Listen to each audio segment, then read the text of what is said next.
بازی اعداد. در این بازی عددهای 1 2 3 4 5 رو در هر یک از شکل‌هایی که دادیم طوری بنویسید که مجموع عددهای عمودی و افقی برابر بشه.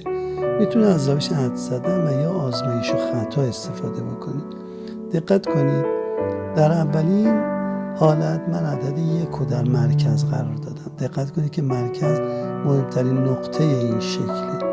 غلط در اومد. عدد 2 رو قرار میدیم، عمودی اشتباه در میاد. و حالا عدد 3 رو میذاریم، افقی درسته اما عمودی جواب 8 شد.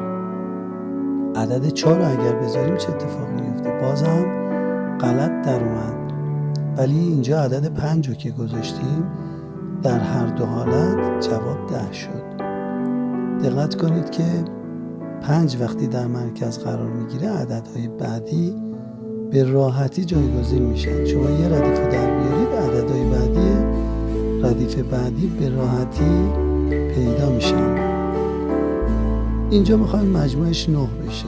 3 رو در مرکز قرار بدیم، همون روش آزمایش خطا رو انجام دادیم، به 3 رسیدیم و در اینجا 1 رو در مرکز قرار دادیم و حالت عمودی و افقیش 8 شد.